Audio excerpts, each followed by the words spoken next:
Саламатсыздарбы? Эфирде коомдук тартипке көз салып, мыйзамдыктарды чагылдырган Көзөт программасы Кыргызстандагы жана Бишкек шаарындагы тартылган кылмыш жана кырсык фактылар менен тааныштырабыз.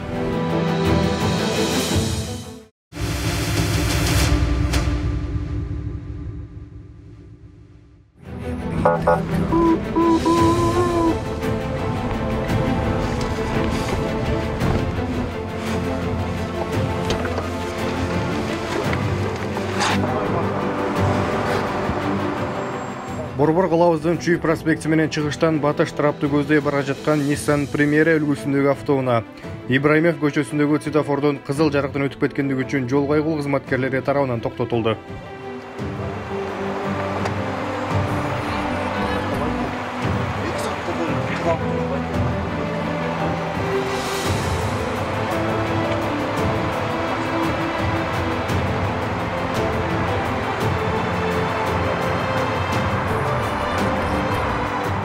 Унаанын айдоочусу кызыл жарыктан өткөндүгүнүн себебин автоунаасынын суусу ысып кетип, үйүнө шашып бара жаткандыгын айтып түшүндүрдү.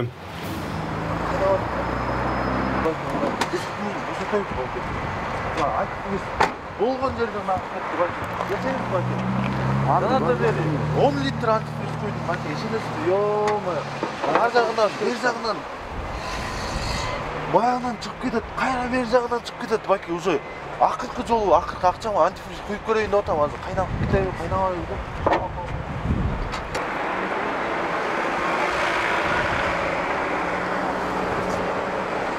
Айке, старылган жериңиз. Кел, жаным. Бак, аспайлай койсоңуз болмок, бак. Ошо, бул мас келген дагы билейин, бак. Кел, жаап коюңуз, капот. Өзүм жүдөп келатам. 2 сааттан бери жүдөп келатам. Мотор уже устук бербесин деп, уже акыркы надежда деп келдим. Бирок ага карабастан жол кайгыл кызматкерлери тарабынан протокол түзүлүп, кое берилди.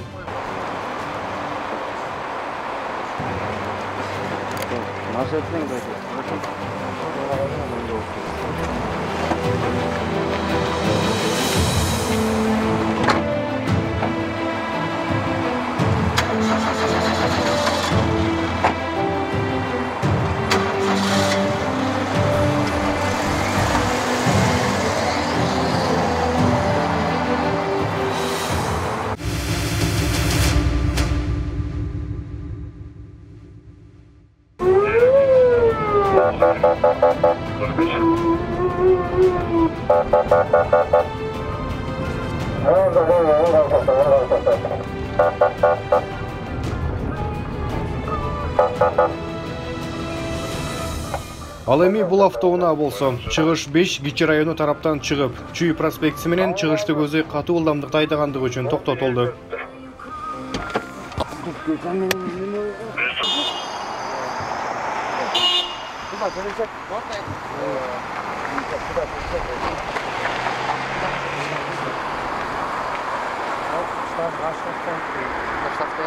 Зачем? Я забыл. При вождении. Вот, туда вот пришел. Как вас зовут? Там написано, типа. Налево, Алибек. Алибек, можете пересесть туда? Как ваш водительский удостоверение написано? Во дворе наш поставим. Жол кайгыл кызматкерлери текшерүүгө алган учурда унаа ээсинин айдоочулук күбөлүгү жок болуп чыккан. Айдоочунун айтымында ал күбөлүгүн үйүндө унутуп койгон.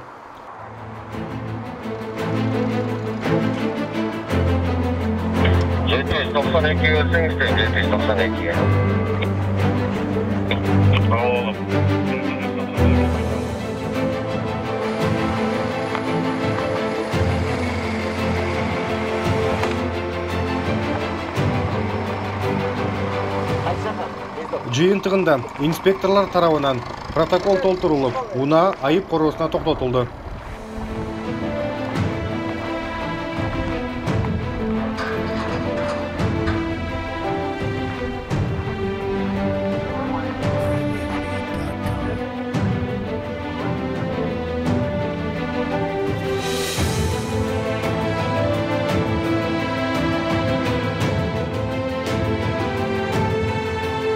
Пневматика кесилишинде Mazda Demio автоунааны токтоткон учурунда айдоочулук күбөлүгү жанында жок.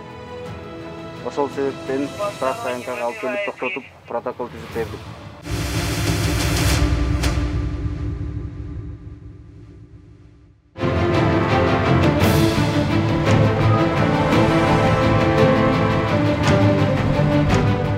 Бул Subaru Forester унаасы Токтогул көчөсү менен чыгышты көзөй каршы тилке менен бараткандыгы үчүн инспекторлор тарабынан токтотулган.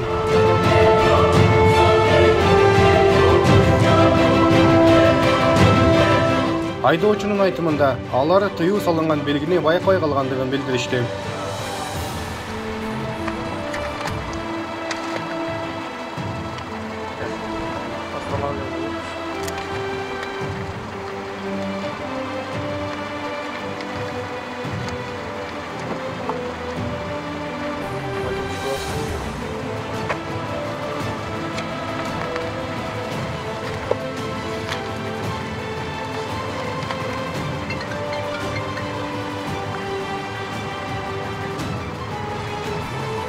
Бирок ага карабастан жол кайгуул кызматкерлери тарабынан протокол толтурулуп кое берилди.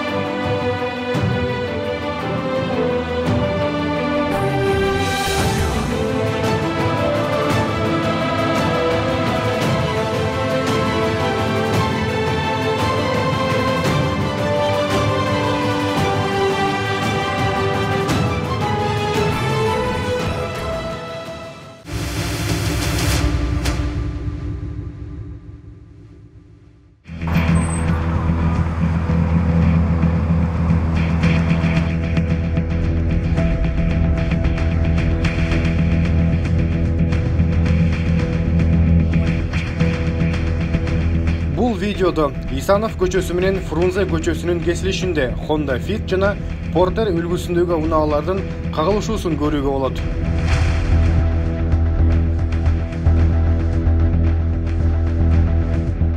Инспекторлор ар бир айдоочудан окуянын чоо жайын сурай келгенде, эки айдоочу тең бири-бирин айыпташты.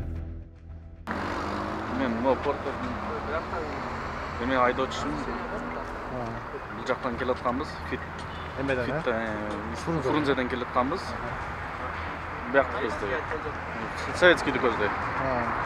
Анан Fit жашыл жанды, мен артында келаткам.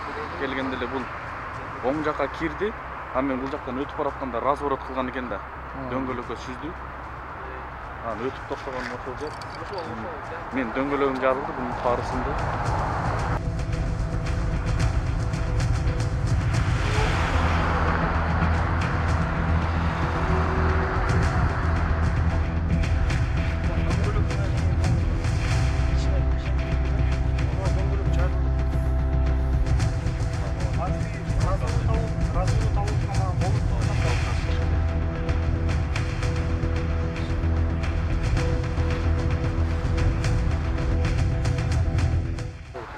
Ошондо мен деген ар жактан келаткам.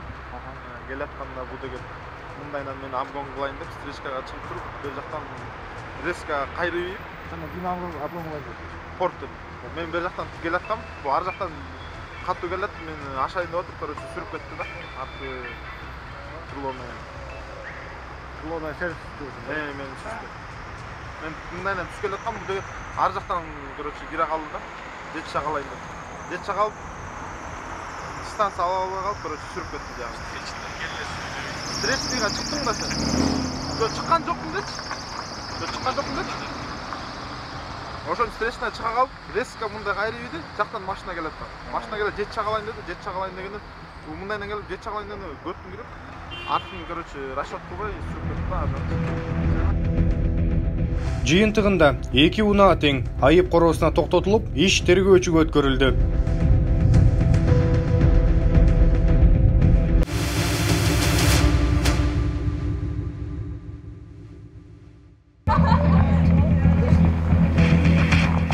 Түнкү саат 3 чамасында 102 кызматына уурулук боюнча чакырык келип түштү. Ал эми кайгылуу кызматкерлери окуя менен жеринен барып таанышуу учурунда жаш кыз достору менен эс алып отурган чогулушта өз капчыгынан 1000 сом уурдатып жибергендигин билдирди. Ошо ортосунда $5000 жасалма акча бар болчу, четинде 400 сом салган болчу. Анан бул жакта отуруп эле чыксам, ызгытпа. Мен ошол сумкам ошол жакта отуруп экен. Эме кылалы, айтыңдар, бизде түшпөйт, алчы. Ичинде камера бар экен. Камерадан карайлып, анан ошондон сөзөп отурабы, машинеге ичинде камера жок деп коём. 1000 сомум жок болуп атат, байке. Мен 1000 сомум жок болуп атат. Мен аны бечке иштеп туруп табамын, мен ал акча үчүн мен да ошондой сукта жүрөм. Жок, хорошо, түшүнүп атам. Ошо каяктан жок отуруп. Ошол жакта отуруп туруп эле жок болуп атпайбы? Бул жактар мен отуруп. Бул жакты таанысыңарбы? Мен бири бүгүн эле таанып атам, тааныбайм негизи. Эмне болуп отурду? Эмне болуп? Кетип мен машинага түшүрмөн, мен бекага чалдым, бека менин акчам жок болуп атат деп Нурай келип кыйнагы 100 сом деле. Бул балдар менен келди. Эгерде биз алсак мойнубузду кабабыз. Балдарча жок, мен давай мен арыз жазам ушул жакта камера алсын. Жок, мейли, отпечатка түшсүн, мен жөнөлөт. Биз албасак делечи. Биз албасак деле, мейли, ошон 1000 сом меңге мага деле жалко да турабы мына. Сен экөөбүз бүгүн эле көрдүк, а?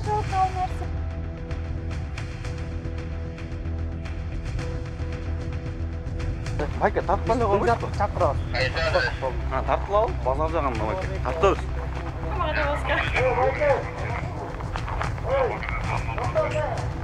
Териштирүү учурунда достору акчасын албагандыгын айтып жатышкан. Бирок милиция кызматкерлери шектүүлөрдү убактылуу кармоочу жайга алып баралы дегенде 1000 сом өлчөмүндөгү акчаны кайтарып беришти.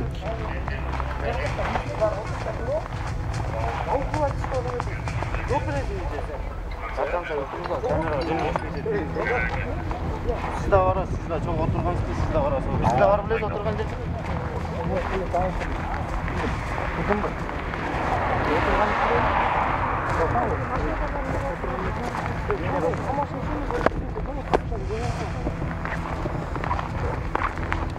de var biliriz, siz de oturursunuz. Gel lan, bak kamera var.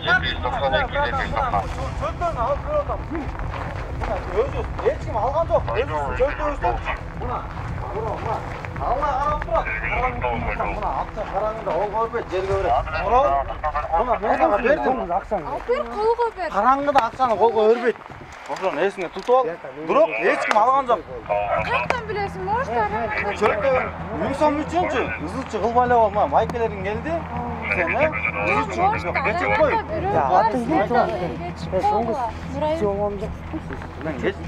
Байке бул жерде.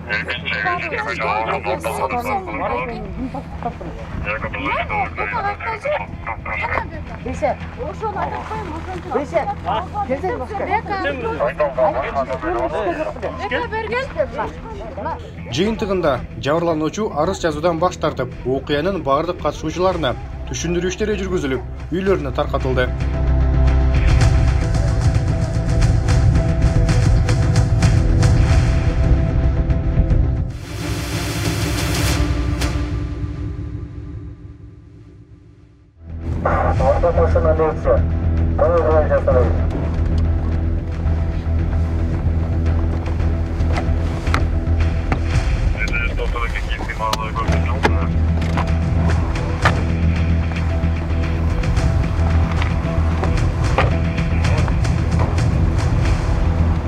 Ал эми бул тасмадан Чүй проспектиси менен чыгыштан батышты көзөй бараткан Дейво Нексе үлгүсүндөгү унаа Осмонкулов көчөсүнө кош тилкени баса бурулуп кеткендиги үчүн инспекторлор тарабынан токтотулду.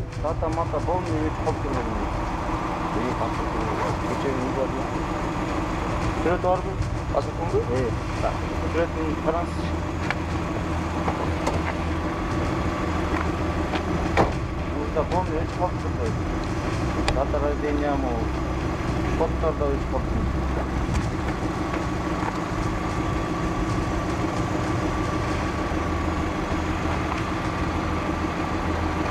Айдоочу бул ишин жумуштан чыгып, үйүнө шашып бара жаткандыгы менен түшүндүрдү.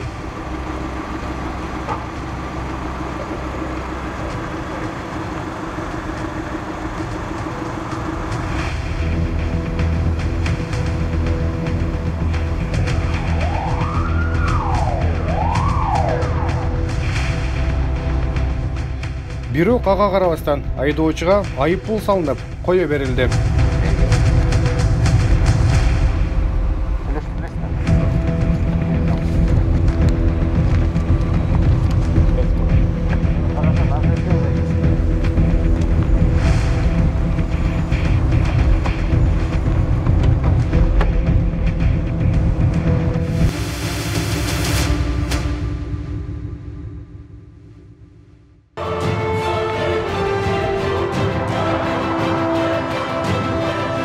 Бул тасмадан Шопоков көчөсүндө Вента үлгүсүндөгү автоунаа өтө жай ылдамдыкта бара жаткандыктан инспекторлор айдоочуга көмөк көрсөтүп, унааны түртүп жаткандыгын көрүүгө болот. Бул тасма менен жол кайгуу кызматкерлери айдоочуларга бир гана айып пул салбастан көмөк дагы көрсөтөөрүн айткыбыз келди.